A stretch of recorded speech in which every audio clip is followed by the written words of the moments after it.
Hey guys, it's been a while. Got my hair cut, for those who didn't already know. It's a lot lighter, which is good.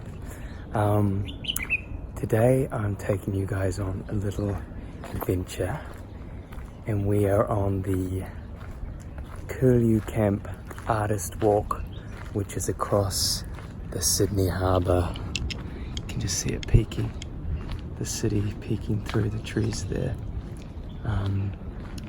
But practically in the late 1800s, a whole bunch of artists came over from the city and set up a camp here in the forest, in the bushes, and created a little base here, a little retreat where they could paint and get inspiration and have a little commune going. So I'm just fascinated by the history of this, and I love coming here and just feeling the history of what happened here, and how they just got inspiration from nature.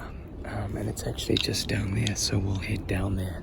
First of all, this is the back of the Taronga Zoo, which was put in after the camp, when the camp sort of closed. But anyway, here we go. This is a bush turkey. It's tagged, it's got a tag on it. D12 it says. They're just everywhere around here. Welcome to Curlew Camp, 1890 to 1912.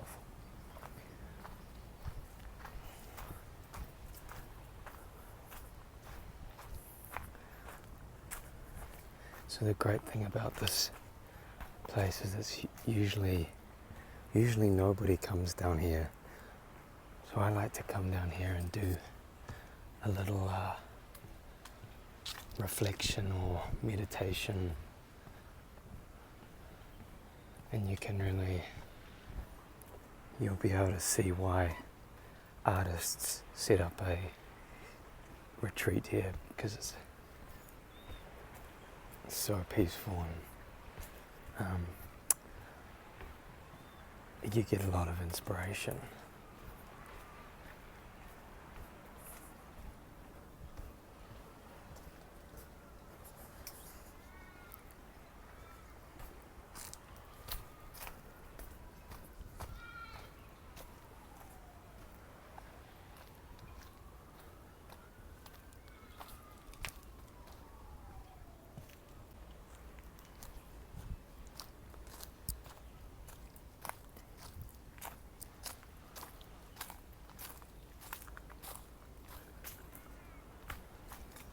I would love to actually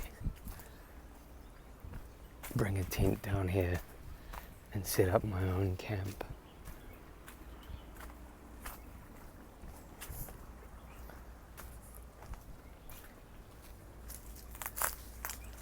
So across there is the Sydney CBD. You can see a little lighthouse over there as well. And so I live just over here.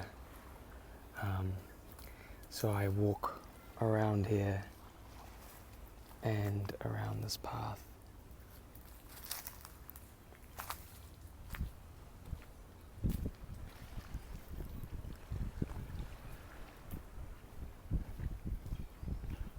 One thing I love about this place is the sound of the waves with the bells of the boats just ringing with the movement of the water.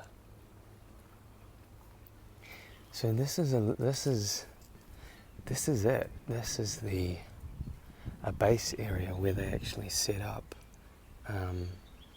their camp. This sort of headquarters, I think. And I'll read you some of this stuff here. Inspirations from nature. Curlew Camp was one of 2 artist camps that appeared in the beautiful foreshore locations around Mosman at the end of the 1800s. It was during this time that Australia experienced an emergence of nationalist sentiment and appreciation of the Australian bush and its restorative qualities. Curlew Camp was an idyllic place for artists to paint outdoors on plein air, a contemporary approach to painting practiced by French Impressionists and their followers from the 1870s. An impressive list of Australian artists visited Curlew Camp, including Arthur Streeton, Tom Roberts, Julian Ashton, Alfred Daplin, Henry Forward, and Nelson Illingworth. And there you can see this is where we are, just in here. There's the bush area and there's the rock there. Arthur Streeton near Streeton's camp at Sirius Cove, 1892. Painting on plein air at Curlew Camp. Arthur Streeton sketching on the beach, 1893. It's just crazy to think that this all happened here over 100 years ago. And now it's practically just memorialized with these signs and is quite deserted.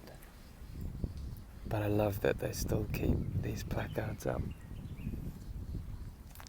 The comforts of home. Curlew Camp was very refined. Canvas tents were erected, fences and walkways were constructed, and there was a clearing with chairs and benches. A bush oven is also thought to have been built. By the early 1900s, the camp had become well enough established to include a weatherboard, dining hall, billiard tent, and well-maintained gardens. Curlew Camp, originally established by the clothing manufacturer Reuben Brash and his brothers as their weekend retreat, but it soon developed as a social centre with regular gatherings. Tom Roberts took up residence at the camp in 1891 while maintaining a studio in the city. By the early 1900s, and after the artist left, Curlew Camp continued under the proprietorship of Olympic swimmer Fred Lane. Curlew Camp was occupied for approximately 22 years, and it was finally abandoned when this location was chosen for the new Taronga Zoo. Fred Lane at the entrance to his tent. Billiards tent. Life at Curlew allowed time for sport and relaxation, as well as artistic pursuits. That's the camp night, 1899. So that's where we are right now. Painted from opposite the shore, which is over here. There's now a huge unsightly building up there.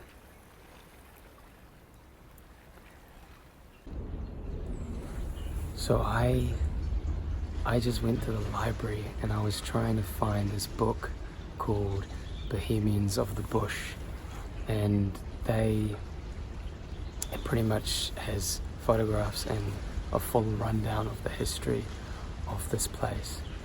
But because it was a history book and it was sort of in one of those glass library rooms, I couldn't get it out. I had to photocopy some pages, so I brought them with me to read out to you guys.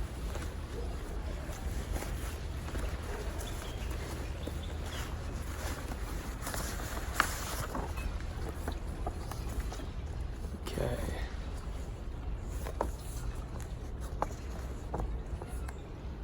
So, I'm not used to using reverse camera, that's why I'm having a bit of disorientation, but here we go. So this is a picture of some of the artists arriving at the camp, which must have just been along this shore area down here. It says AJ Daplin, a boating scene, Sydney Harbour. So AJ Daplin, who we read off that sign, did this one.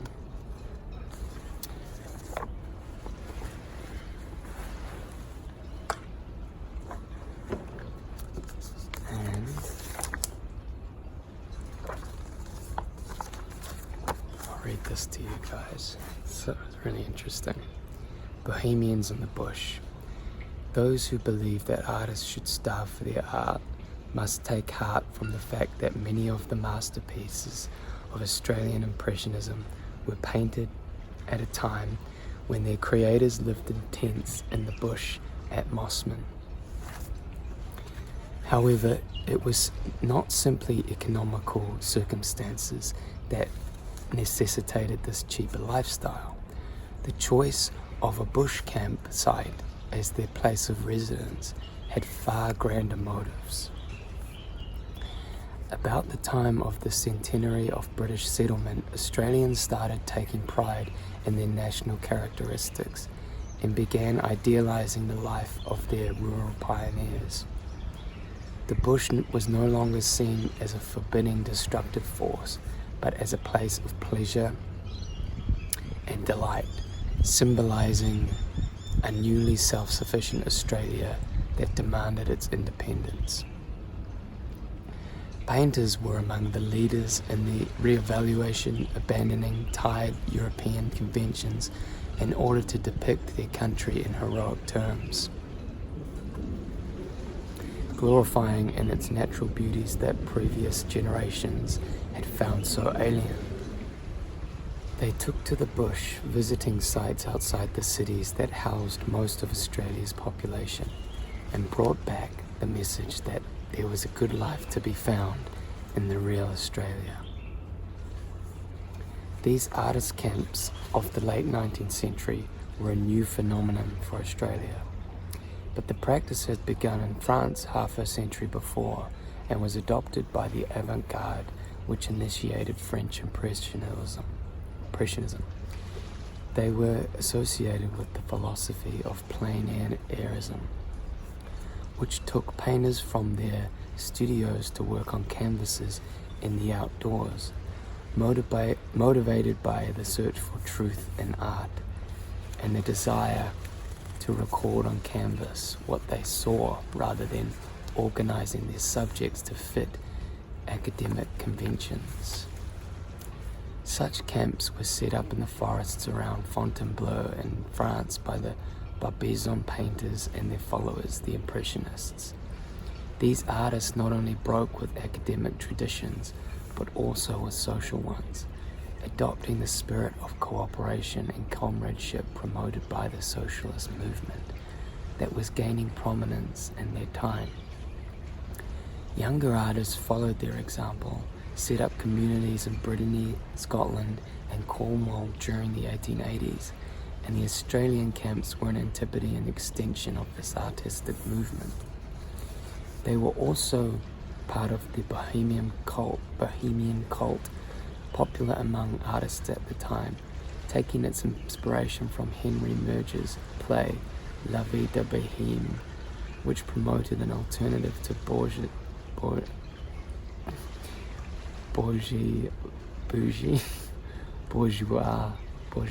life. I'll figure out the pronunciation of that. Bohemianism idealized poverty, hard drinking, and an irreverent attitude to social customs, and was the popular lifestyle of artists associated with radical art in the late 19th century. Though these Australian bohemians in the bush have become famous as the Heidelberg School and their painting camps around Melbourne have been documented, they actually spent more time in camps in Sydney it was in this city that they lived when most of their best known paintings were produced.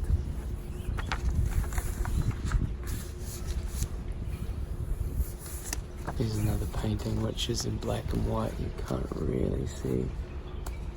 Just got the moon and the moonlight coming in there. And that was by, oh, it doesn't say.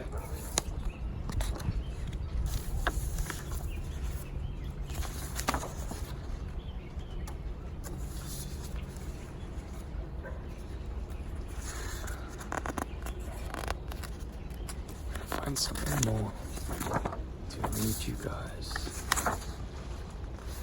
Oh, okay, so this area around here is called Mosman, M-O-S-M-A-N, and this just sort of is this is titled The Attraction of Mosman, and that must explain why they set up here.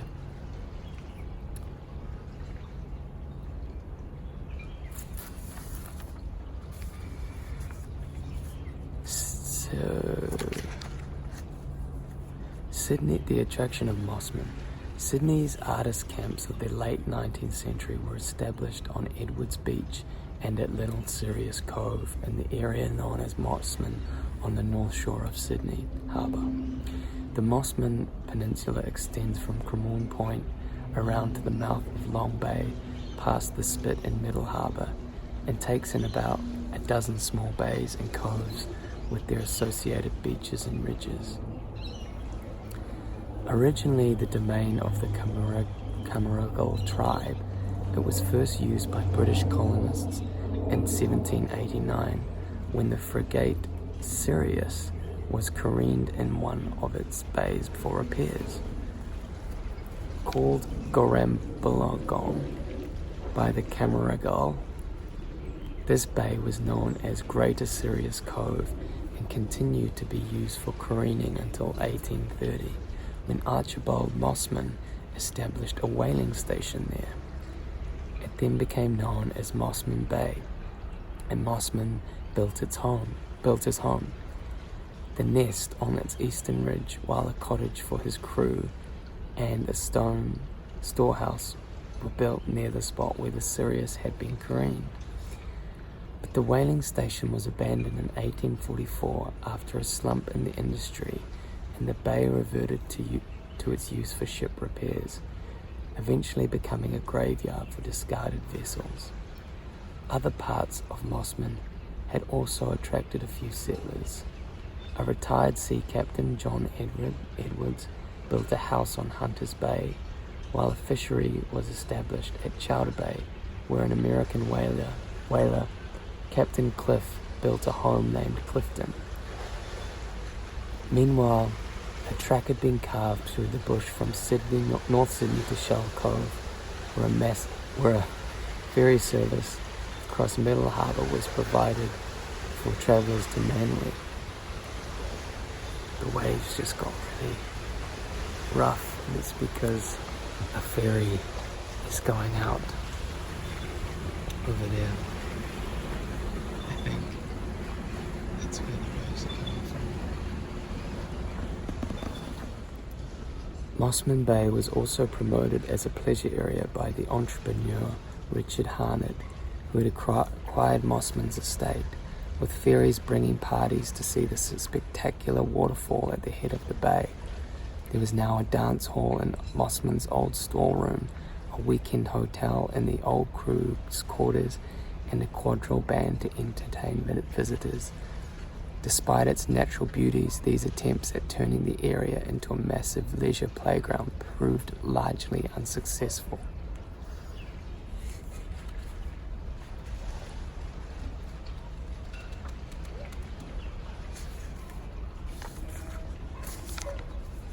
And I'll just show you guys. I'm going to show you guys where Sirius Cove and Mosman area is. So get some more pictures in here.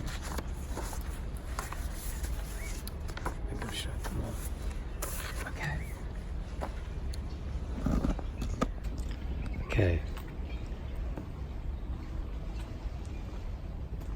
So this is Serious Cove.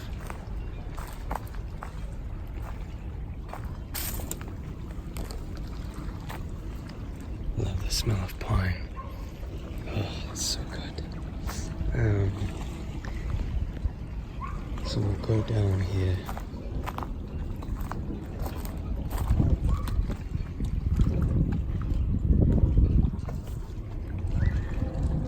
This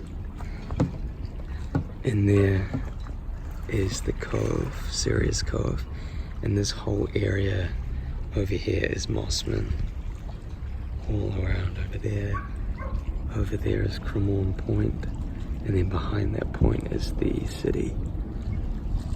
So whether they would have taken their boats around here and right here into Curlew Camp.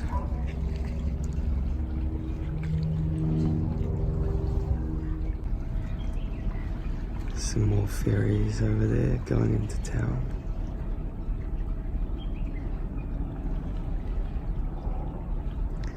And then around here is a little bit more.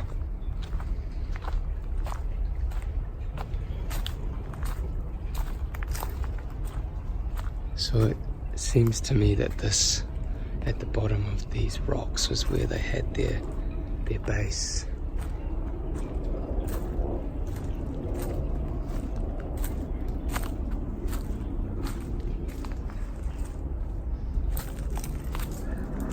I'm sure it would have been a lot more peaceful back then without all these planes. And I think I just missed one of the signs, so we'll go over and read that.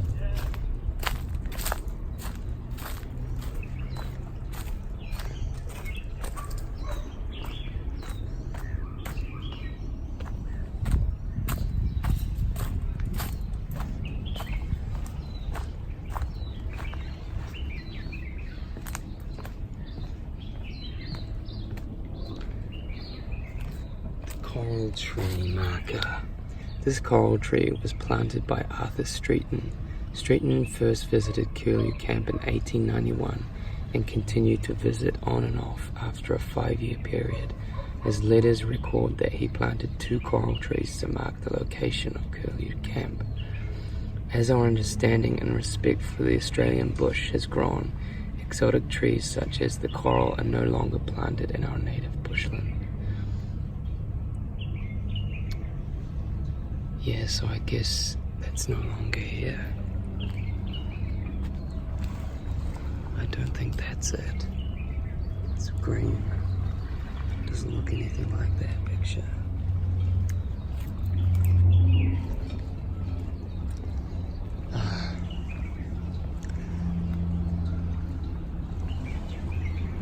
Well, I hope you guys enjoyed that. I just love this spot. I love it. It's so great to come and just decompress and think things through and get inspiration. I always come here and think about how I'm going to create a song, like what elements I'm going to put in, and it's such a great way to just listen to demos and get ideas. It's just the best. So I'm so lucky to live close to this. I hope you're all doing well, and I will see you guys again soon. So this is a water dragon, and they're everywhere along this path.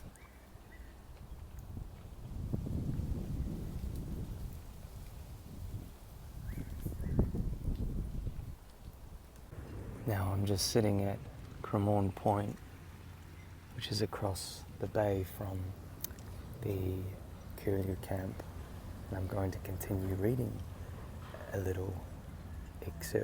few excerpts that I missed.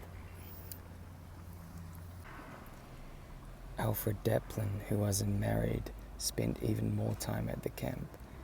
Ashton described himself as having a meditative disposition and didn't hurry through life as we younger men were doing. and he recorded the Mosman area in all its extremes of light and weather. In his book, Landscape Painting from Nature in Australia, he noted some of the finest subjects are to be found on the shores of Sydney Harbour, not for large pictures perhaps, but for picturesque bits in its unequalled. Another of his subjects was old Ben, the retired sea captain who was cook and caretaker for the camp, who appears in 2 anecdotal pictures reproduced as sketches in the Art Society 1890 exhibition catalogue. Old Ben also modelled for Ashton, posing as a gold digger for the Prospector 1889.